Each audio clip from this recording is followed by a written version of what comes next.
ఇప్పుడు నేనేమంటున్నానంటే next one international boundary lines అంటున్నాం, అంతర్జాతీయ భూ సరిహద్దు రేఖలు. మరి ఏమున్నాయో ఒకసారి చూడండి. ఇంటర్నేషనల్ బౌండరీ లైన్స్ అంటున్నాం. International boundary lines, international boundary lines అంటున్నాం, అంతర్జాతీయ భూ సరిహద్దు రేఖలు. ఇంటర్నేషనల్ బౌండరీ లైన్స్, అంతర్జాతీయ భూ సరిహద్దు రేఖలు ఏమున్నాయో ఒకసారి చూడండి సార్. ఫస్ట్ ఆఫ్ ఆల్ ఏం రాసుకోవాలంటే one is sir Radcliffe line అని రాయండి sir. Sir Radcliffe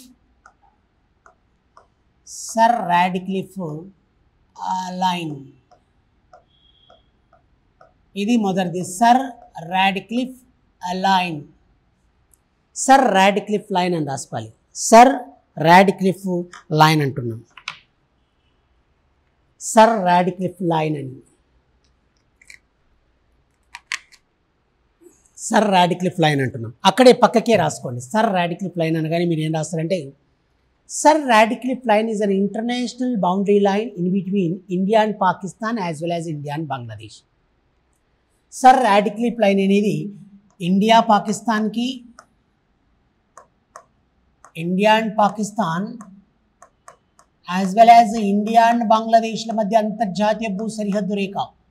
India and Pakistan as well as India and Bangladesh, India and Bangladesh. Okay, it is an international boundary line between India and Pakistan as well as India and Bangladesh. Bharat Pakistan, Bharat బంగ్లాదేశ్ల మధ్య international boundary line ఏమంటారంటే sir Radcliffe line అంటారు. Very very very very important. ఎవరు sir sir Radcliffe line అంటే అంటారు మీరు. ఈయన ఒక బ్రిటన్ అంటే ఇంగ్లాండ్ దేశానికి సంబంధించిన అధికారి. ఆయన పెద్ద మనుషులుగా అంటే న్యూట్రల్ ఎక్స్పర్ట్గా, సార్ ఈ worked as a neutral expert in between India and Pakistan, India and Bangladesh. అంటే భారత్ పాకిస్తాన్ల మధ్య ఈ యొక్క బౌండరీని డిసైడ్ చేయడానికి న్యూట్రల్ ఎక్స్పర్ట్గా ఎవరిని నియమించడం జరిగిందంటే సర్ రాడిక్లిఫ్. ఆయన పేరు మీద కానీ సర్ రాడిక్లిఫ్ లైన్ అని పిలుస్తున్నారు. అర్థమవుతుందా సార్ మీకు? ఒక పెద్ద మనిషిని తీసుకున్నారు, గొడవలు అవుతున్నాయి. ఇప్పుడు నేను ఆయన ఇద్దరం గొడవ పడుతున్నాను, నాకు ఇడికి వస్తుంది నాకు ఇడికి వస్తుందని. మధ్యలో మన శివ వచ్చిండు. మీ పేరు ఏం పేరు? నగేష్ వచ్చి ఎందుకబ్బా మీరు ఇద్దరు ఊరు గొడవ పడతారు, ఇద్దరికి మధ్య మార్గంగా మీడియేటర్గా నేను ఈ బౌండరీ చేస్తాను. ఆయన మా ఇద్దరికి మధ్య బౌండరీ లైన్ వేసిండు. కాబట్టి వేసాడు కాబట్టి ఆయన నిర్ధారించాడు, డిటర్మైన్ చేశాడు. కాబట్టి నగేష్ పేరు మీదుగా అలా పెట్టారు. ఆయన పేరు మీద కూడా అలానే జరిగింది. కాబట్టి రెడ్ క్లిప్ అంటే ఏంటి సార్ అంటే ఒక పర్సన్ సార్, ఆయన న్యూట్రల్ ఎక్స్పర్ట్. బ్రిటన్ ఇంగ్లాండ్ దేశస్తుడు, ఇంగ్లాండ్ వాళ్ళు పరిపాలన చేస్తారు కాబట్టి ఇంగ్లాండ్ వాళ్ళే పేరు, అదే అన్నమాట విషయం. కాబట్టి sir Radcliffe line it is an international boundary line between India and Pakistan as well as India and Bangladesh. Bharat Pakistan, Bharat బంగ్లాదేశ్ల మధ్య అంతర్జాతీయ సరిహద్దు రేఖను ఏమంటారంటే సర్ రాడిక్లిఫ్ లైన్ అంటారు. Very very very very important.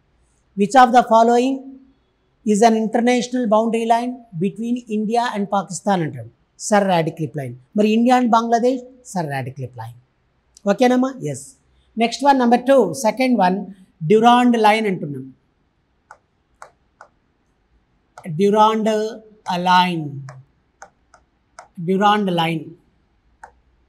ఈ యొక్క డ్యూరాండ్ లైన్ వచ్చేసి ఏంటి, దీనికి సంబంధించిన విషయాలు చూడండి. ఈ యొక్క డ్యూరాండ్ లైన్ వచ్చేసి it is an international boundary line in between India and Afghanistan, India and Afghanistan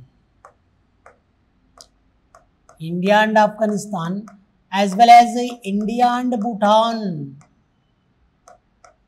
India and Bhutan. Bharat Afghanistan, Bharat భూటాన్ల మధ్య ఇంటర్నేషనల్ బౌండరీ లైన్ ఏమంటారంటే డ్యూరాండ్ లైన్ అంటారు సార్. డ్యూరాండ్ లైన్ అని పిలవడం జరుగుతుంది. ఏమంటారు మాస్టర్? డ్యూరాండ్ లైన్ అంటారు. ఓకేనా? ఇక్కడ ఒక నోట్ రాసుకోండి సార్. ఏం రాసుకోవాలంటే వన్ ఈజ్ నోట్, నోట్ అని రాసుకోండి. గమనిక, తెలుగు వాళ్ళైతే గమనిక అని రాసుకోవాలి. నోట్ ఏంటంటే పాకిస్తాన్ అండ్ ఆఫ్ఘనిస్తాన్ పాకిస్తాన్ అండ్ ఆఫ్ఘనిస్తాన్ అంటుంది. ఈ పాకిస్తాన్ అండ్ ఆఫ్ఘనిస్తాన్ల మధ్య ఇంటర్నేషనల్ బౌండరీ లైన్ ఏమంటారో రాసుకోండి. In between Pakistan and Afghanistan international boundary line that is ఏంటి sir? That is Pakistan and Afghanistan international boundary line between Pakistan and Afghanistan that is Durand line. Durand line. ఈ రెండు దేశాల మధ్య కూడా ఇది మనకు గతంలో గ్రూప్ 2 ఎగ్జామినేషన్లో అడిగారు సార్. గ్రూప్ 2లో అడిగారు మాస్టర్. Previous question. మనం చదువుకునేది ఒకటి చదువుకుంటే వాడు ఒక రకంగా అడుగుతుండు. మనం ఏం చదువుకుంటామంటే డ్యూరాండ్ లైన్ అనేది ఇండియా పాకిస్తాన్, ఇండియా ఆఫ్ఘనిస్తాన్ అంటున్నాం. వాడేమని క్వశ్చన్ అడుగుతున్నాడంటే ఆఫ్ఘనిస్తాన్కి పాకిస్తాన్కి మధ్య ఇంటర్నేషనల్ బౌండరీ లైన్ ఏంది అంటున్నాడు. అంటే అనుకున్నది ఒకటి, అయ్యిందొకటి, బోల్తా పడతాం. కాబట్టి ఇలాంటివి ఉంటాయి. ఇప్పుడు ఎందుకు మీకు నేను ఈ మాట అంటున్నా అంటే రీసెంట్గా మీరందరూ పేపర్ బాగా చూస్తారా? పేపర్ చూడరా? బలూచిస్తాన్ టెర్రరిస్టులు, Balochistan liberation army of Balochistan ఏం చేసింది సార్ అంటే పాకిస్తాన్కు సంబంధించిన ఈ యొక్క రైల్ కోచెస్ని అంటే రైళ్ను హైజాక్ చేసి 240 మందిని చంపేసింది. మిలిటరీ ఆఫీసర్స్ని, మిలిటరీ వాళ్ళని, మిలిటరీ అధికారులను 240 మందిని చంపేసింది బలూచిస్తాన్ ప్రాంతం. కాబట్టి ఇలాంటివి మీరు ఖచ్చితంగా గుర్తుపెట్టుకోవాలి. ఎందుకు, ఏమవుతుంది, ఏంటో ఎలా విషయాలు. కాబట్టి రీసెంట్గా 1 వీక్ కూడా గాలే బలూచిస్తాన్ ప్రాంతంలో ఉండే వాళ్ళు కొంతమంది మాకు సపరేట్ కంట్రీ కావాలి, లేకపోతే అటు ఆఫ్ఘనిస్తాన్లో కలుపుతారా, ఇటు ఇండియాలో కలుపుతారా, కలపండి, ఎందుకు మాకు తిండి లేక చంపుతారు మమ్మల్ని. పాకిస్తాన్లో తినడానికి తిండి లేదు. ఇప్పుడు ప్రజెంట్ పరిస్థితి చాలా ఘోరంగా ఉంది. ఈ బలూచిస్తాన్ వాళ్ళు ఏమంటున్నారంటే మేము వద్దు, మీళ్ళలో కలవము, మేము పక్కం అవుతాం, సపరేట్ అవుతాం, మమ్మల్ని పక్కకు పంపించండి అని వాళ్ళు మరి గొడవలు చేస్తుంటే పట్టించుకుంటలేదు పాకిస్తాన్ గవర్నమెంట్. అందుకని ఏకంగా ట్రైన్ హైజాక్ చేసి పడేశారు. హైజాక్ చేసి ఏం చేశారు సార్ అంటే మా వాళ్ళని అందరినీ వదిలిపెట్టాలి, మా వాళ్ళని జైల్లో పెట్టారు, ఇంప్రిజన్ చేశారు. మా బలూచిస్తాన్ వాళ్ళందరినీ వదిలిపెట్టండి, మాకు సపరేట్ దేశమన్నా చేయండి, ఏదో ఒకటి మాకు చేయండి, మాకొద్దు బాబు మీతోటి సవాసం అంటున్నారు. పాకిస్తాన్ గవర్నమెంట్ ఏం చేసిందంటే నిర్లక్ష్యం చేసింది. అంత సీన్ లేదు, అంతమందిని చంపుతారా చూసుకుందాం లేని.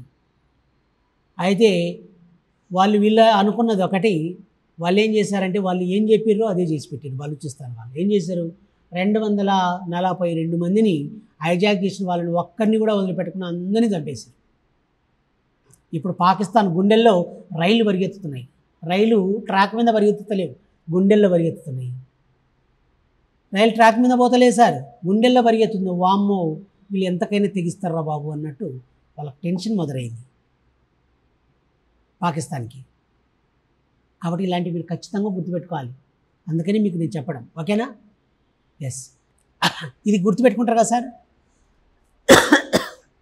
నెక్స్ట్ వన్ ఎప్పుడేంటి సార్ అంటే sir Radcliffe line, Durand line. Next one McMahon line అని గుర్తుపెట్టుకోవాలి. మెక్మోహన్ లైన్, మెక్మోహన్ లైన్ అంటున్నాం. ఈ మెక్మోహన్ లైన్కి సంబంధించిన ఇన్ఫర్మేషన్ చూడండి. మెక్మోహన్ లైన్ అన్నాం. It is an international boundary line between India and China అని రాసుకోండి. ఇండియా అండ్ చైనా, భారత్ చైనాల మధ్య అంతర్జాతీయ భూ సరిహద్దు రేఖను మెక్మోహన్ లైన్ అంటారు సార్. భారత్ చైనాల మధ్య అంతర్జాతీయ సరిహద్దు రేఖను ఏమంటారు? మెక్మోహన్ లైన్ అని పిలుస్తారు. ఒరిజినల్గా ఇది ఎక్కడుందో రాసుకోండి ఇక్కడ బ్రాకెట్లో. ఒరిజినల్లీ ఇట్ ఈస్ సిచ్యువేటెడ్, కరెక్ట్గా చెప్పాలంటే ఇది ఎక్కడుంది అంటే ఇది అరుణాచల్ ప్రదేశ్ అండ్ భూటాన్ల మధ్య ఉంటుంది. Arunachal Pradesh and Bhutan, Arunachal Pradesh and Tibet sir, not Bhutan, Tibet. Arunachal Pradesh and టిబెట్ల మధ్య ఉంటుంది. అరుణాచల్ ప్రదేశ్ అండ్ టిబెట్ ఎవరి మధ్య ఉందిమా? అరుణాచల్ ప్రదేశ్ అండ్ టిబెట్ల మధ్య ఉందన్న విషయాన్ని మీరు గుర్తుంచుకోవాలి. అరుణాచల్ ప్రదేశ్ అండ్ టిబెట్, ఓకేనా? క్లియర్? ఎస్, మెక్మోహన్ లైన్ రాశారు. Next one Indo Burma barrier reef అని రాసుకోండి sir. Indo Burma barrier reef, Indo Burma barrier reef అంటుంది. ఈ ఇండో బర్మా బ్యారియర్ రీఫ్ వచ్చేసి ఎక్కడుంది ఏంటి అనే దానిపై ఒకసారి చూద్దామండి. ఈ యొక్క ఇండో బర్మా బ్యారియర్ రీఫ్ వచ్చేసి ఎక్కడ, where it is located, it lies between India and Myanmar. India and మయన్మార్ల మధ్య ఉంటుంది sir. India and Myanmar, Bharat మయన్మార్ల మధ్య ఉంది, ఇండియా అండ్ మయన్మార్. ఇది మీరు ఖచ్చితంగా గుర్తుపెట్టుకోవాలి. Very very very very important information. ఓకేనా? ఎస్. ఇది ఒక టేబుల్ లాగా మీరు సెట్ చేసుకోవాలి. You have to make a small table. ఒక టేబుల్ లాగా వేసుకోవాలి. ఒక చిన్న పాయింట్ రాసుకోండి. భారతదేశంలో మొట్టమొదటిసారిగా సూర్యోదయం పొందే ప్రాంతం అని రాసుకోండి sir. First sunrise in India. భారతదేశంలో మొట్టమొదటిసారిగా సూర్యోదయం పొందే రాష్ట్రం. First sunrise in India. దేశంలో మొదటిసారిగా ఫస్ట్ సన్ రైజ్. ఎక్కడ సన్ రైజ్ జరుగుతుంది? ఫస్ట్ సన్ రైజ్ ఎక్కడ జరుగుతుంది sir? First sunrise Indian state Arunachal Pradesh అని గుర్తుపెట్టుకోవాలి. అరుణాచల్ ప్రదేశ్లో మొట్టమొదటిసారిగా సూర్యోదయం జరుగుతుంది sir. Arunachal Pradesh first sunrise Arunachal Pradesh. ఓకేనా? ఎక్కడ అరుణాచల్ ప్రదేశ్లో ఎగ్జాక్ట్ లొకేషన్? అరుణాచల్ ప్రదేశ్లో వచ్చేసి దిపు పాస్, దిపు కనుమ అని రాసుకోవాలి.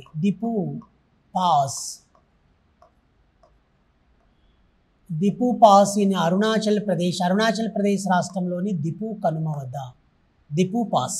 ఇది ఎక్కడ ఉంటుంది? ఈ యొక్క దిపు కనుమ అరుణాచల్ ప్రదేశ్లో ఉంటే డాంగ్ వ్యాలీ, డాంగ్ లోయలో ఉంటుంది.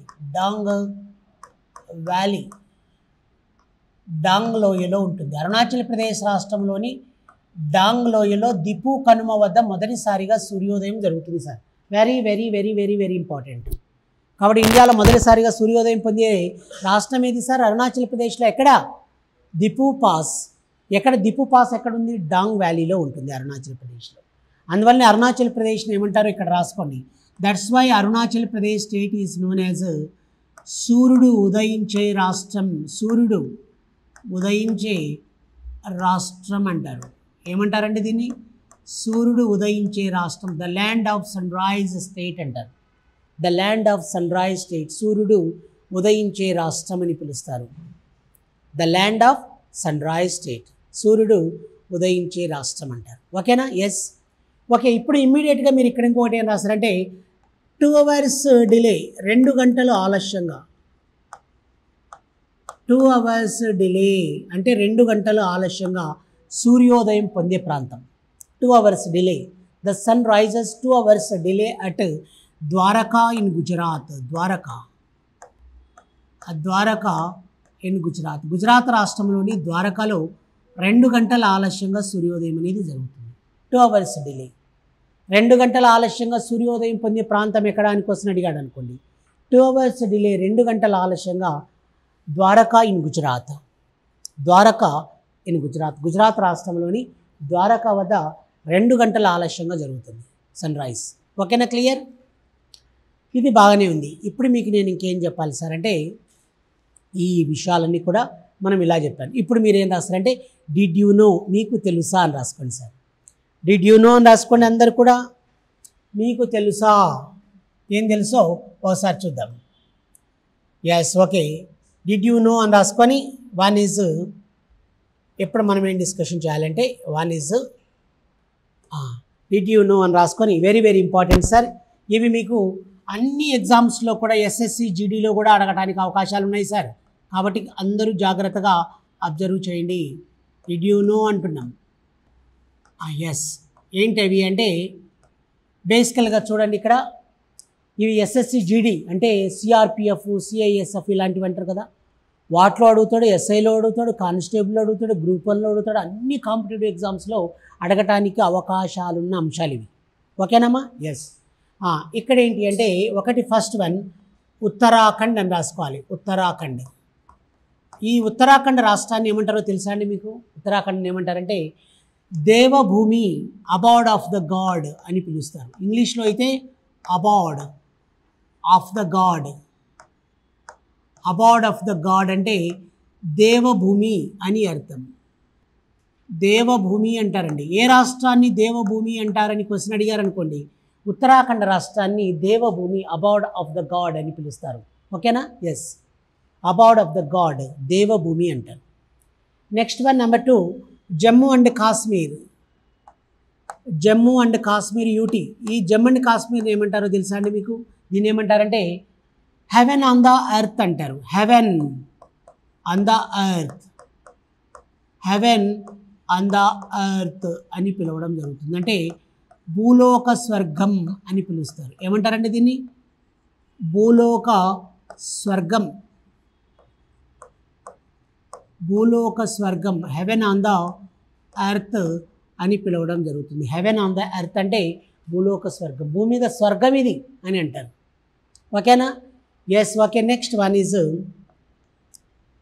లదాఖ్.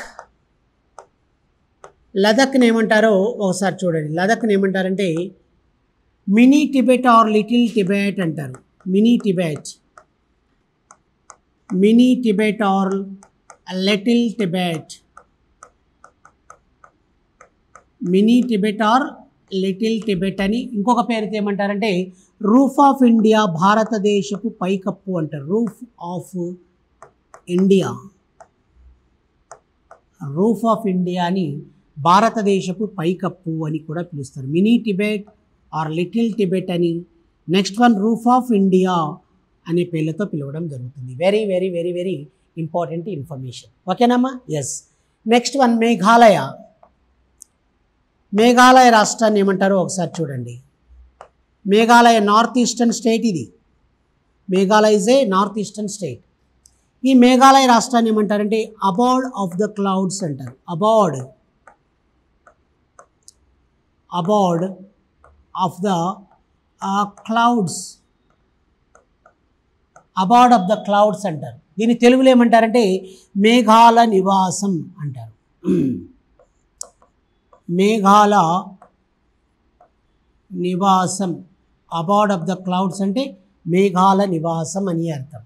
ఎవరన్నారు ఈ పేరు, ఎవరు పిలిచారు ఇలా వర్ణించడానికి కారణమైన వ్యక్తి ఎవరంటే అబార్డ్ ఆఫ్ ద క్లౌడ్స్ అని ఎవరు పిలిచారంటే డాక్టర్ ఎస్ఎన్ చటర్జీ అన్న విషయాన్ని మీరు గుర్తుపెట్టుకోవాలి. Doctor S N Chatterjee,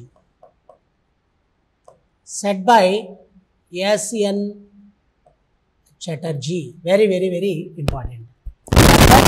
SN Chatterjee, doctor S N Chatterjee abode of the clouds, మేఘాల నివాసం అన్నాడు. అబార్డ్ ఆఫ్ ద క్లౌడ్స్ అని ఎవరు పిలిచారమ్మా? డాక్టర్ ఎస్ఎన్ చటర్జీ, మేఘాలయ రాష్ట్రాన్ని. ఇది మీరు ఇలా విషయాలు. నెక్స్ట్ వన్ వచ్చేసి ఇంకా ఏంటి అంటే కేరళ రాష్ట్రం ఉంది. కేరళ, ఇప్పుడు ఫర్ ఎగ్జాంపుల్ కేరళ రాష్ట్రం. ఈ కేరళ రాష్ట్రానికి సంబంధించిన అంశాలు చూడండి. వన్ ఈజ్ కేరళ అంటున్నాం. కేరళని ఏమంటారంటే spice garden of India, spice garden of India అని, స్పైస్ గార్డెన్ ఆఫ్ ఇండియా. దీన్ని తెలుగులో ఏమంటారంటే సుగంధ ద్రవ్యాల తోట అంటారండి. అంటే ఈ యొక్క spices, peppers, condiments widely cultivating in Kerala as per area, as per production, as per productivity. విస్తీర్ణ విషయంలో కానీ, ఉత్పత్తి విషయంలో కానీ, ఉత్పాదక విషయంలో కేరళ రాష్ట్రం నెంబర్ 1 ప్లేస్లో ఉంది. అందువల్ల కేరళని ఏమంటారంటే స్పైస్ గార్డెన్ ఆఫ్ ఇండియా అని, సుగంధ ద్రవ్యాల తోట అంటారు. ఓకేనమ్మా? సుగంధ ద్రవ్యాల తోట, స్పైస్ గార్డెన్ ఆఫ్ ఇండియా అని ఒక పేరుతో పిలుస్తారు. ఇంకొక పేరు కూడా ఉంది దీనికి. ఏమని పిలుస్తారంటే ఇంకొకటి కేరళ రాష్ట్రాన్ని ఏమంటారంటే బేసికల్గా చెప్పాలంటే మనం ఏం చెప్పచ్చు అంటే గాడ్స్ ఓన్ కంట్రీ అని కూడా అంటారండి. God's own country, God's own country అని కూడా పిలవడం జరుగుతుంది. ఏమంటారండి? గాడ్స్ ఓన్ కంట్రీ అని కూడా పిలుస్తారు. ఓకేనా? గాడ్స్ ఓన్ కంట్రీ అని కూడా పిలుస్తారు కేరళ రాష్ట్రాన్ని. ఒకటి స్పైస్ గార్డెన్ ఆఫ్ ఇండియా అని, రెండవది గాడ్స్ ఓన్ కంట్రీ అనే పేరుతో కూడా పిలుస్తారు. ఓకేనా? ఎస్. మరి తెలంగాణ రాష్ట్రాన్ని ఏమంటారో రాసుకోండి. టీజీ. తెలంగాణ రాష్ట్రాన్ని ఏమంటారో ఒకసారి చూడండి సార్. తెలంగాణ రాష్ట్రాన్ని రత్నగర్భ, రత్నగర్భ అనే పేరుతో పిలవడం జరుగుతుంది. ఏమంటారంటే తెలంగాణ రాష్ట్రాన్ని రత్నగర్భ అంటారు. తెలంగాణ రాష్ట్రాన్ని ఏమంటారు సార్? రత్నగర్భ అంటారు. అంటే ఇక ఇప్పుడు ఫర్ ఎగ్జాంపుల్ మనకి ఏంటంటే రత్నగర్భాన్ని ఎందుకు అంటున్నారంటే కేరళ రాష్ట్రాన్ని తెలంగాణ రాష్ట్రాన్ని రత్నగర్భాన్ని పిలవడానికి గల కారణం ఏంటి సార్ అంటే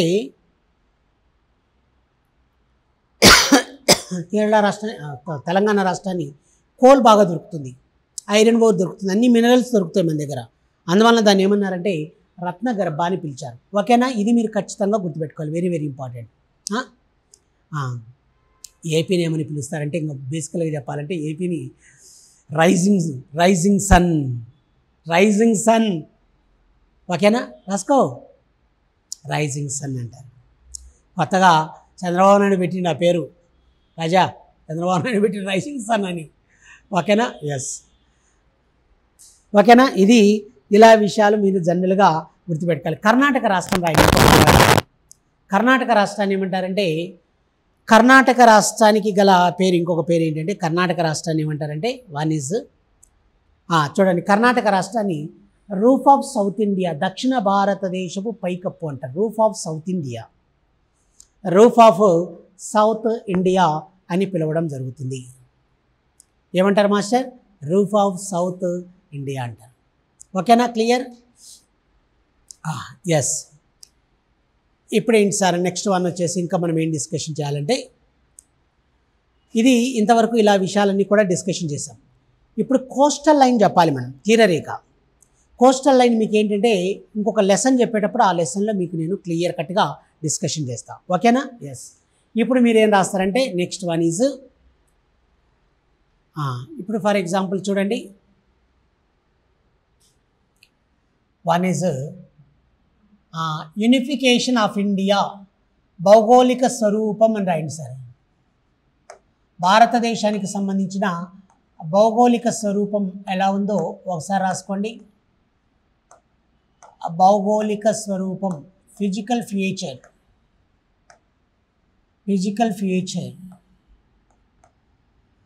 ఫీచర్స్కి సంబంధించిన అంశాలు మీతోటి నేను ఇప్పుడు డిస్కషన్ చేస్తాను. ఫిజికల్ ఫీచర్స్ అంటే భౌగోళిక స్వరూపం ఎలా ఉన్నాయి, ఏమేమి ఉన్నాయి అనేది తెలియాలి మనందరికీ. హిమాలయాలు ఎక్కడ ఉన్నాయి, దక్కన్ పీఠభూమి ఎక్కడ ఉంది, ఇవన్నీ తెలియాలి. కాబట్టి ఫిజికల్ ఫీచర్స్కి సంబంధించిన ఇన్ఫర్మేషన్ ఇది మీరు హెడ్డింగ్ రాసుకోండి. హెడ్డింగ్ రాసుకున్నారా? ఎస్. ఇప్పుడు ఫిజికల్ ఫీచర్స్ని బట్టి according to unification India may be divide into how many categories? 6 categories, 6 రకాలుగా వర్గీకరిస్తారండి. 6 కేటగిరీస్, 6 రకాలు. ఏంటి సార్ అవి అంటారు. ఇప్పుడు చూడండి, మీకు క్లియర్గా నేను డిస్కషన్ చేస్తాను. చూడండి మీరు కూడా అందరు కూడా వేసుకోండి అందరు కూడా వేసుకోవాలి. ఫిజికల్ స్ట్రక్చర్ వేసేటప్పుడు మీరు ఇలా వేసుకొని 1 by 1 ఎక్కడెక్కడ ఏమేమి ఉన్నాయో ఒకసారి చూడండి. ఒకటి ఫస్ట్ వన్ నేనేమంటున్నానంటే హిమాలయన్ మౌంటైన్స్, హిమాలయ పర్వతాలు అంటున్నాను. ఏంటండి మొదటిది? హిమాలయన్ మౌంటైన్స్, హిమాలయ పర్వతాలు ఒకటి. ఈ హిమాలయన్ మౌంటైన్స్ ఎక్కడున్నాయో ఒకసారి చూడండి. ఇవి మనకు హిమాలయన్ మౌంటైన్స్ అండి. ఇలా విస్తరించి ఉంటాయి హిమాలయన్ మౌంటైన్స్ అనేటి ఇలా from west to north east direction ఇలా విస్తరించి ఉన్న హిమాలయాలు. ఓకేనా? ఇది ఫస్ట్ వన్ హిమాలయాలు. One is Himalayan mountains, Himalaya పర్వతాలు. నెక్స్ట్ సెకండ్ వన్ వచ్చేసి ఏంటి అంటే నార్థన్ ప్లెయిన్స్ అంటున్నాం. ఉత్తర మైదానాలు ఆర్ ద గ్రేటర్ ప్లెయిన్స్ అంటారు. ఉత్తర మైదానాలు, ద గ్రేటర్ ప్లెయిన్స్, ఉత్తర మైదానాలు ద గ్రేటర్ ప్లెయిన్స్ అంటారు. ద గ్రేటర్ ప్లెయిన్స్ వచ్చేసి మనం ఏం డిస్కషన్ చేయవచ్చు అంటే ఇక్కడ చూడండి, ద గ్రేటర్ ప్లెయిన్స్ ఇవేమో హిమాలయన్ మౌంటైన్స్. మీకు ఇక్కడ ప్లెయిన్స్ అనేటి ఫార్మేషన్ జరిగింది. వీటిని ఏమంటారంటే ద గ్రేటర్ ప్లెయిన్స్ అంటున్నాం కదా మనం. Greater plains or northern plains అంటారు వీటిని.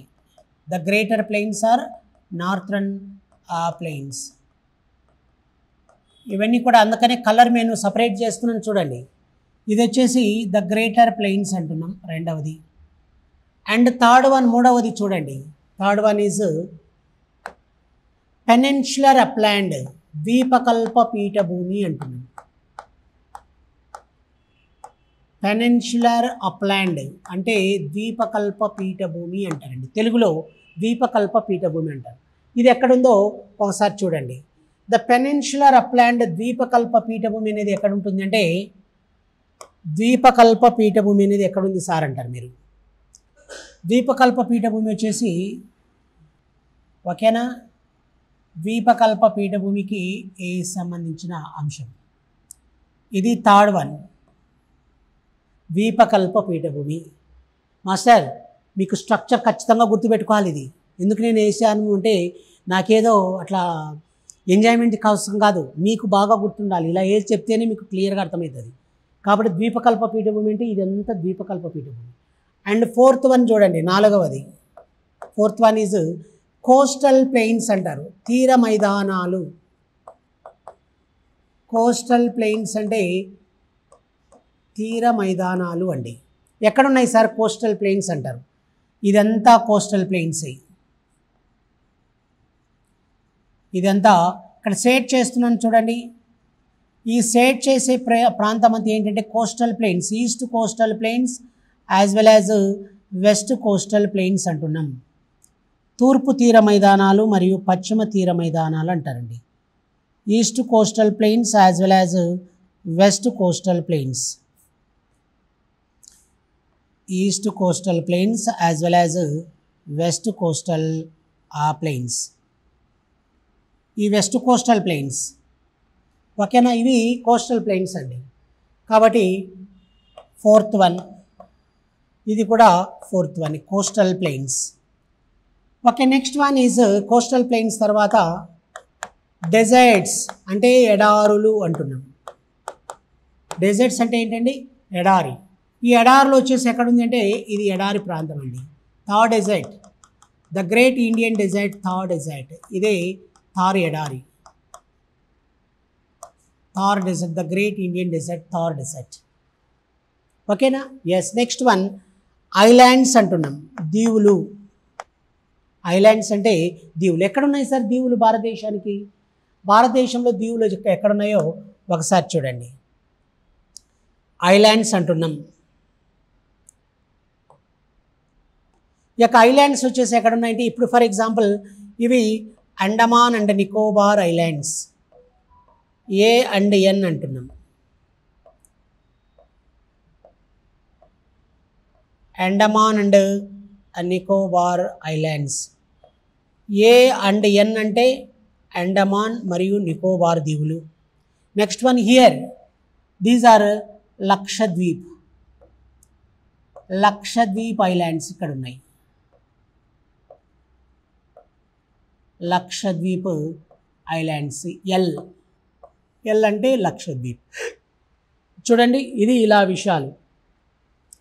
కాబట్టి భారతదేశాన్ని ఎన్ని రకాలుగా వర్గీకరించవచ్చు అంటే 6 కేటగిరీస్గా డివైడ్ చేయవచ్చు. అవేంటంటే ఇవన్నీ కూడా ఇలా మీరు స్ట్రక్చర్ ఖచ్చితంగా గుర్తుపెట్టుకోవాలి. స్ట్రక్చర్ గుర్తుపెట్టుకోకపోతే మనకు సబ్జెక్ట్ ఎలా వస్తుంది సార్? ఓకేనా నగేష్? కాబట్టి ఖచ్చితంగా మీరు ఇది ఖచ్చితంగా గుర్తుపెట్టుకోవాలి. One is mountains, northern plains, peninsular upland, coastal plains, deserts and islands. ఇది ఇలా విషయాలు మనం జనరల్గా డిస్కషన్ చేస్తున్నాం. ఓకేనా, క్లియర్?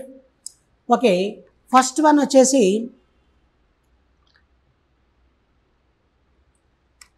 హిమాలయన్ మౌంటైన్స్ అని హెడింగ్ రాసుకోండి సార్. హిమాలయ పర్వతాలు, హిమాలయన్ మౌంటైన్స్ అంటున్నామ్మా. ఒకటి first one is Himalayan mountains, Himalaya పర్వతాలు. One is Himalayan mountains. Himalayan mountain చూడండి, దీనికి సంబంధించి మీకు క్వశ్చన్స్ ఎలా అడుగుతారంటే, హిమాలయన్ మౌంటైన్స్ గతంలో అడిగారు, భవిష్యత్తులో అడగటానికి అవకాశం ఉన్న అంశాలు. ఎలా అడుగుతారంటే, హిమాలయన్ మౌంటైన్స్ ఎక్కడున్నాయి అని క్వశ్చన్ అడుగుతాడు. భారతదేశానికి ఉత్తర భాగంలో from west to north east డైరెక్షన్కు విస్తరించి ఉంటాయి. హిమాలయన్ మౌంటైన్స్ అనేవి ఎలా ఉన్నాయంటే, it stretch from, it is a west part, it is a east part from west to north east direction. ఇలా ఈశాన్య భాగానికి విస్తరించి ఉన్నాయి సార్. ఇదేమో వెస్ట్ పార్ట్, ఇది it is a north east direction. హిమాలయాలు ఇలా అర్ధచంద్రాకారంలో విస్తరించి ఉన్నాయి. ఏ ఆకారంలో ఉన్నాయి ఇవి? ఆర్క్ షేప్, ఆర్క్ షేప్లో విస్తరించి ఉన్నాయి, అర్ధచంద్రాకారంలో. మరి ఎక్కడి నుంచి? From west to north east direction, అంటే భారతదేశానికి ఉత్తర భాగంలో from west to north east direction, అంటే వెస్ట్ నుంచి నార్త్ ఈస్ట్ డైరెక్షన్ వరకు ఇవి ఎలా ఉన్నాయంటే ఆర్క్ షేప్, అర్ధచంద్రాకారంలో ఉన్నాయి, ఆర్క్ షేప్. హిమాలయన్ మౌంటైన్స్ ఎంత భూభాగాన్ని ఆక్రమించాయంటే 5 lakhs స్క్వేర్ కిలోమీటర్స్, 5 లక్షల చదరపు కిలోమీటర్ల భూభాగంలో ఉన్నాయి. ఎంత భూభాగం అండి? 5 lakhs, 5 లక్షలండి, 5 lakhs square kilometres land. మరి లెంత్ వచ్చేసి ఎంత ఉంది అంటే 2400 కిలోమీటర్స్, 2400 కిలోమీటర్ల పొడవున విస్తరించి ఉన్నాయి. 2400 కిలోమీటర్స్ అండి, 2400 కిలోమీటర్ల పొడవున, మరి అర్ధచంద్రాకారంలో 5 లక్షల చదరపు కిలోమీటర్ల భూభాగంలో విస్తరించి ఉన్నాయి.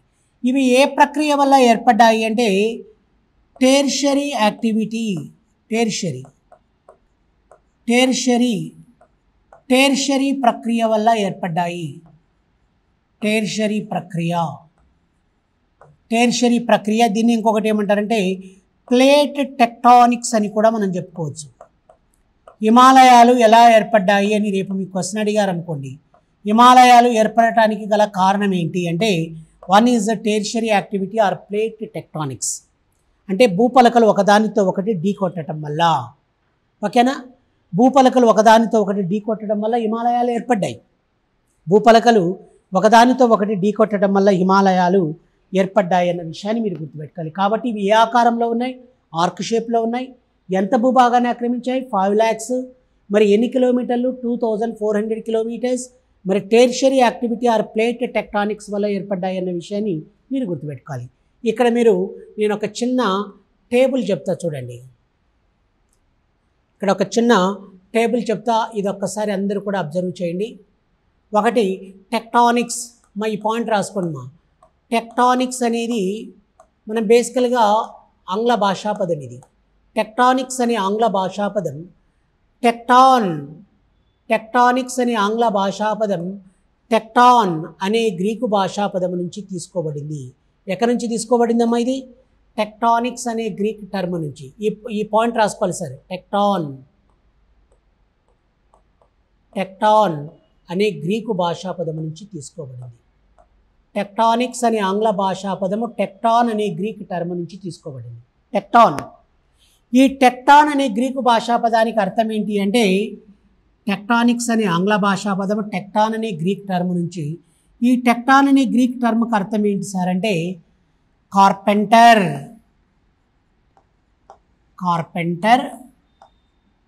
ఆర్ బిల్డర్ అని అర్థం.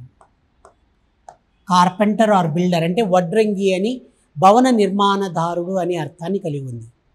What is the meaning of tekton? Tekton means carpenter and builder. Builder అంటే భవన నిర్మాణదారుడు, మరి కార్పెంటర్ అంటే వడ్రంగి. ఏం చేస్తాడు వడ్రంగి? చెక్కుతాడు ఇట్లా చెక్కను. అలానే భూమి ఒకదానితో ఒకటి ఇలా కొలాయిడ్స్ ఢీకొట్టింది. అలా ఏర్పడటం వల్లనే హిమాలయాలు ఫార్మేషన్ జరిగాయి. ఓకేనా? ఇది మీరు ఖచ్చితంగా గుర్తుపెట్టుకోవాలి. అందుకనే టెక్టాన్ అంటే ఏంటి సార్ అంటే టెక్టానిక్స్ అనే ఆంగ్ల భాషా పదం టెక్టాన్ అనే గ్రీక్ వర్డ్ నుంచి తీసుకోబడింది. Tekton, what is the meaning of tekton? Tekton means carpenter, 1 is, number 2 is builder అనే అర్థాలను కలిగి ఉంది. Yes, okay. సరే, ఈ యొక్క టెక్టాన్ అనే పదం ఇది మీరు ఖచ్చితంగా గుర్తుంచుకోవాల్సిన very very very important information. మరి హిమాలయాలు వచ్చేసి ఏ ఆకారంలో ఉంటాయి సార్ ఇవి అంటే Himalayan mountains are young fold mountains. ఇలా ఫోల్డ్ ఆకారంలో ఉంటాయి సార్ హిమాలయాలు. Himalayan mountains appears like a fold. ఏ ఆకారంలో ఉంటాయి సార్? ఫోల్డ్ ఆకారంలో ఉంటాయి. ఫోల్డ్. అందువల్ల హిమాలయాలను ఏమంటారంటే యంగ్ ఫోల్డ్ మౌంటైన్స్ అంటారు. ఏమంటారు వీటిని? Young fold mountains. Young fold mountains అంటే నవీన ముడత పర్వతాలు ఆర్ నవీన ముడత పర్వతాలు ఆర్ అతి తరుణ అతి తరుణ ముడత పర్వతాలు అనే పేరుతో, నవీన ముడత పర్వతాలు ఆర్ అతి తరుణ ముడత పర్వతాలు అని పిలవడం జరుగుతుంది. యంగ్ ఫోల్డ్ మౌంటైన్స్ అంటారు. కాబట్టి క్రింది వాటిలో వేటిని యంగ్ ఫోల్డ్ మౌంటైన్స్ అంటారే. Himalayan mountains are known as young fold mountains, నవీన ఆర్ అతి తరుణ ముడత పర్వతాలు అని పిలవడం జరుగుతుంది. సార్ మీకు వాస్తవానికి నేను పీడిఎఫ్లు తీసుకొని హిమాలయాలు చూపించచ్చు, కానీ మీకు ఇలా అయితే ఈజీగా ఉంటుంది. చూడండి ఎంత మంచిగా ఉందో. కాబట్టి మీరు సబ్జెక్ట్ ఇలానే నేర్చుకోవాలి. ఏ మాస్టర్ అందరూ కూడా, నగేష్, కరీంనగర్స్ ఇద్దరు, ఏమ్మా చార్మినార్ వాళ్ళు, ఒంగోలు, శివరాంపల్లి, ఉస్మానియా, మా మీది ఎక్కడమ్మా, ఎక్కడి నుంచి కమింగ్ ఫ్రమ్? బాలాపూర్. లడ్డు తీసుకురావాలి మీరు, గణేశం లడ్డు. ఓకే, ఇది మీరు ఇలా ఖచ్చితంగా గుర్తుపెట్టుకోవాలి sir. Very very very very important. రేపు మీకు అంటాడు, which of the following mountains are known as young fold mountains? క్రింది వాటిలో ఏ పర్వతాలు యంగ్ ఫోల్డ్ అంటే అతి తరుణ ఆర్ నవీన ముడత పర్వతాలు? Himalayan mountains are young fold mountains, Aravalli mountains are old fold mountains. అవేమో ఓల్డ్ అరావలి, హిమాలయాలేమో యంగ్. కాబట్టి ఇలా క్వశ్చన్స్ అడిగితే మీరు ఆన్సర్స్ ఇలా చేయాలి. ఇలా చేస్తేనే మనం మంచిగా సర్వైవ్ కాగలుగుతాం. ఓకేనా? ఎస్, ఇలా గుర్తుపెట్టుకోవాలి పర్ఫెక్ట్గా. మీకు చెత్త యాన్నిగని చెత్త లేదు, చెత్త నేను ఏరుకుంటున్నా, చెత్త నేను ఏరుకొని మీకు మంచి మంచి వాల్యుబుల్ ఇన్ఫర్మేషన్ ఇస్తున్నా. అర్థమవుతుందా సార్? మీకు ఇబ్బంది కాకూడదు, మీరు చదువుకోవటానికి మీరు ఎక్కడ బోర్ ఫీల్ అవ్వద్దు. స్పూన్ ఫీడింగ్ చేస్తున్నా, మీకు తినిపిస్తున్నా సార్. మీరు తినలేకపోతే నేనేం చేయలేను. వాస్తవానికి తింటే తిని లేకపోతే లేని అటేస్తారు, కానీ నేను అలా చేస్తలేను. మంచిగా మీకు కలిపి పెట్టి మంచిగా స్పూన్ ఫీడింగ్ చేస్తున్నా. స్పూన్ ఫీడింగ్ చేసినప్పుడు మీరు ఈ అవకాశాన్ని సద్వినియోగం చేసుకోవాలి. ఈ అవకాశాన్ని మీరందరూ కూడా ఉపయోగించుకోవాలి. అదర్వైజ్ మనం ఏం చేయలేము. కాబట్టి నీట్గా క్లియర్గా డిజిటల్ బోర్డు మీద, మామూలుగా వాస్తవానికి డిజిటల్ బోర్డు మీద ఇలా చెప్పరు. ఎందుకు సార్ ఇలా చెప్తున్నారు మరి అంటే, వెల్ ఎక్స్పీరియన్స్, నేను అన్ని బోర్డుల మీద చెప్పాను సార్. ఇది కాదు, మీకు 30 mm స్క్రీన్ మీద కూడా చెప్పాను నేను. అంటే మినీ థియేటర్లో మినీ స్క్రీన్ ఉంటుంది కదా, మినీ స్క్రీన్ మీద కూడా చెప్పాను. అప్పుడు ఎలా సార్ అంటే, బేసికల్గా ఇలా ఉంటే దీని మీద రాస్తూ అక్కడ బోర్డు మీద పడేటట్టు చేసేవాడిని. కాబట్టి మీరందరూ కూడా మంచిగా నీట్గా రాసుకోవాలని నా విజ్ఞప్తి. ఓకేనా సార్? మంచిగా పర్ఫెక్ట్గా ఎక్కడున్న అబ్బా జాగ్రఫీ ఆ సార్ చెప్పిండు, మేము మంచిగా నేర్చుకున్నాం అనే ఫీలింగ్ మీకు అందరికీ కూడా రావాలి. అది నా ఉద్దేశం. ఓకేనా మాస్టర్? ఎస్, ఇది ఇలా విషయాలు. కాబట్టి నవీన ముడత పర్వతాలు, యంగ్ ఫోల్డ్ మౌంటైన్స్ అని పిలవడం జరుగుతుంది. ఇది మీరు ఖచ్చితంగా గుర్తుపెట్టుకోవాలి. Very very very very important information. మరి హిమాలయాలను వచ్చేసి ఇక్కడ ఒక చిన్న పాయింట్ రాయండి సార్. ఏం రాస్తారంటే, అకార్డింగ్ టు ఆల్టిట్యూడ్, అంటే ఎత్తును బట్టి హిమాలయాలు 4 రకాలు అని రాసుకోండి సార్. ఎత్తును బట్టి, according to altitude.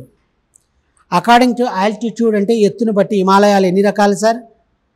According to altitude Himalayan mountains are classified into how many categories అంటే 4 కేటగిరీస్ సార్.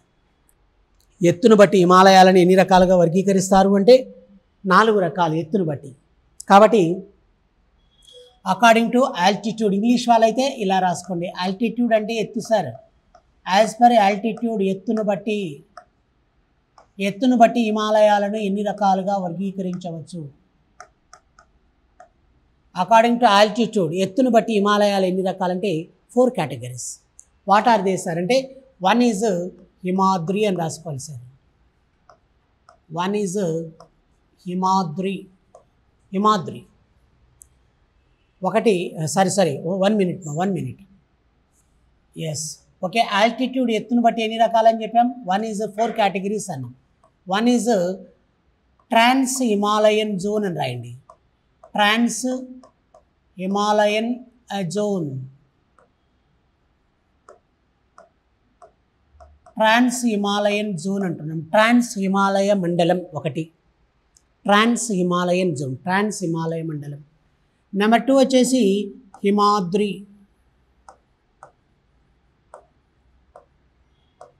హిమాద్రి అండి, Himadri. And third one is Himachal.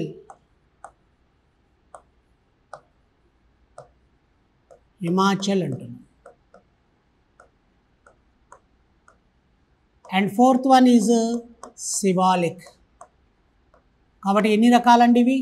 కాబట్టి ఎత్తును బట్టి హిమాలయాలు వచ్చేసి దేర్ ఆర్ 4 కేటగిరీస్. ఒకటి trans Himalayan zone, number 2 is Himadri, Himachal and Shivalik. Okay, ఇలా 4 కేటగిరీస్గా డివైడ్ చేయడం జరిగింది. ఎన్ని రకాలండి? Trans Himalayan zone, Himadri, Himachal and Shivalik అని ఇలా 4 కేటగిరీస్గా డివైడ్ చేశారు. అప్పుడు మీరు ఏంటి అంటే ఇక్కడ చూడండి, ఎలా సార్ అంటే ఇలా హిమాలయాలు ఇలా ఉంటాయి, ఇలా ఉంటాయి కదా హిమాలయాలు. కాబట్టి ఎలా విస్తరించి ఉన్నాయి సార్ అంటే one is it is a trans Himalayan zone, trans Himalayan zone. Number 2 is Himadri అంటున్నాం, Himadri. And third one is Himachal, Himachal. Next one fourth one is Shivalik అంటున్నాం, శివాలిక్ అరేంజెస్. ఓకేనా? ఇలా విస్తరించి ఉన్నాయి సార్ హిమాలయాలు. ఇవి మీరు first, second, third and fourth ఇలా ఉన్న హిమాలయాలు అకార్డింగ్ టు ఆల్టిట్యూడ్, ఎత్తును బట్టి Himachal, Himadri, trans Himalayan zone, Himadri, Himachal and Shivalik. ఓకేనా? ఇది మీరు ఖచ్చితంగా గుర్తుపెట్టుకోవాలి అందరూ కూడా. ఓకేనమ్మా? Yes sir, very very very important. మీకు స్ట్రక్చర్ చూడండి ఎంత మంచిగా ఉందో. ఇలా విషయాలు మీరు గుర్తుపెట్టుకోవాలి. వన్ ఈజ్ సార్ ఈ ట్రాన్స్ హిమాలయన్ జోన్ అంటారు, ఏం సార్ అది అంటారు, రాసుకోండి. ఫస్ట్ వన్ ట్రాన్స్ హిమాలయన్ జోన్, ట్రాన్స్ హిమాలయ మండలం. ఈ యొక్క ట్రాన్స్ హిమాలయ మండలమునకు సంబంధించిన ఇన్ఫర్మేషన్ చూడండి. ట్రాన్స్ హిమాలయ మండలం, ట్రాన్స్ హిమాలయన్ జోన్, దీనికి సంబంధించిన ఇన్ఫర్మేషన్ చూడండి. ట్రాన్స్ హిమాలయన్ జోన్ అంటుంది. ఇది వచ్చేసి దేనికి బాగా ఫేమస్ సార్ అంటే ట్రాన్స్ హిమాలయన్ జోన్ అనేది గ్లేసియర్స్కు బాగా ఫేమస్. గ్లేసియర్స్, గ్లేసియర్స్కు బాగా ఫేమస్. గ్లేసియర్స్, గ్లేసియర్స్కి బాగా ఫేమస్. గ్లేసియర్స్ ఏంటి సార్ గ్లేసియర్ అంటే అని ఇమీడియట్గా కరీంనగర్ నా వైపు చూస్తున్నాడు. ఏంటి సార్ గ్లేసియర్ అంటే ఏంటి సార్ అంటున్నాడు. గ్లేసియర్ అంటే ఫస్ట్ ఇంగ్లీష్ వాళ్ళు రాయండి చెప్తాను. గ్లేసియర్ అంటే ఏంటంటే ఇంగ్లీష్ వాళ్ళు ఏం రాసుకోవాలంటే గ్లేషియర్ అంటే the slow movement of mass of ice is known as glacier. The slow movement, the slow movement of mass of ice, the slow movement of mass of ice, mass of ice is known as, the slow movement of mass of ice is known as glacier. కాబట్టి the slow movement of mass of ice is known as glacier. నిదానంగా కదిలే మంచు పదార్థాన్ని glacier అంటారు. The slow movement of mass of ice is known as glacier. Glaciers దగ్గర నుంచే మనకు హిమాలయ నదులన్నీ కూడా ఆరిజిన్ అవుతాయి సార్. ఇప్పుడు for example Ganga, Yamuna, next one is Brahmaputra, Indus, so many reverse, Himalayan reverse మీకు అందరికీ తెలుసు. హిమాలయన్ రివర్స్ అన్నీ ఎక్కడ ఆరిజిన్ అవుతాయి సార్? ఎక్కడైతే గ్లేసియర్ ఉంటుందో ఆ గ్లేసియర్స్ దగ్గర నుంచి ఆరిజిన్ అవుతాయి. Gangotri glacier, Ganga river. Ganga is a prominent river, it is a holy river, it is a sacred river, rises from Gangotri glacier. Glacier is nothing but the slow movement of mass of ice is known as glacier. నిదానంగా కదిలే మంచు పదార్థాన్ని glacier అంటారన్న విషయాన్ని మీరు గుర్తుపెట్టుకోవాలి. Very very very very important information. ఓకేనా? Clear? ఈ ట్రాన్స్ హిమాలయ మండలం అంటే ఏమేమి వస్తాయి సార్ అంటారు మీరు. అక్కడ రాసుకోండి. These are as a part of trans Himalayan zone అని రాసుకోండి. ట్రాన్స్ హిమాలయ మండలంలో భాగంగా ఉండేవి. These are as a part of trans Himalayan zone. These are as a part of trans Himalayan zone. ఇవన్నీ కూడా ట్రాన్స్ హిమాలయ మండలంలో భాగాలు. These are as a part of trans Himalayan zone. Trans Himalaya మండలంలో భాగంగా వేటిని పరిగణిస్తారో ఒకసారి చూడండి. వన్ ఈజ్ సులేమాన్ మౌంటైన్స్ అని రాయడమా. సులేమాన్ మౌంటైన్స్, సులేమాన్ పర్వతాలు అంటున్నాం. Suleman mountains, one is Suleman mountains. Next one ఇంకా మనం ఏం చెప్పచ్చు సార్? Suleman mountains, okay, next one Hindu Kush or Hindu Raj mountains. Hindu Kush or Hindu Raj. Hindu Kush or Hindu Raj mountains. కాబట్టి 1 is Suleman mountains. Number 2 is Hindu Kush or Hindu Raj mountains. ఇవి ఎక్కడ ఉన్నాయి సార్? సులేమాన్ మౌంటైన్స్ పాకిస్తాన్లో ఉన్నాయి. హిందూ రాజ్ ఆర్ ఇవి వచ్చేసి Afghanistan. Okay, next one Ladakh plateau. Ladakh పీఠభూమి. లదాఖ్ ప్లాట్యూ దీనిలో భాగమే. Next one Pamir not.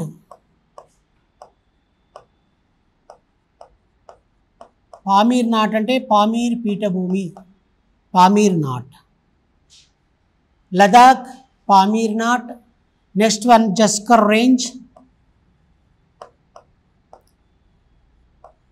Zanskar range. Zanskar range. Zanskar range ఒకటి. Next one Karakoram. Karakoram mountains. ఓకేనా, కారాకోరం మౌంటైన్స్. ఇవన్నీ దేనిలో భాగాలు sir? These are as a part of trans Himalayan zone.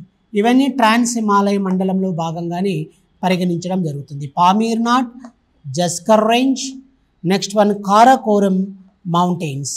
ఇవన్నీ దేనిలో భాగాలు sir? These are as a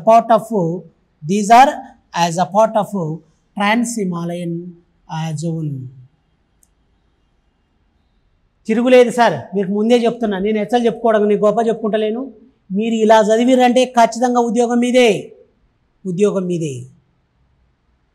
A master? ఉద్యోగం మీదే. ఇంత మంచిగా నీట్గా మీకు డిజిటల్ బోర్డు మీద చెప్తున్నా అంటే మీరే అర్థం చేసుకోండి. ఓకేనా? ఎస్. ఓకేనా? ఇది ఇలా విషయాలు ఉన్నాయి. Okay, remaining information I will discuss next class.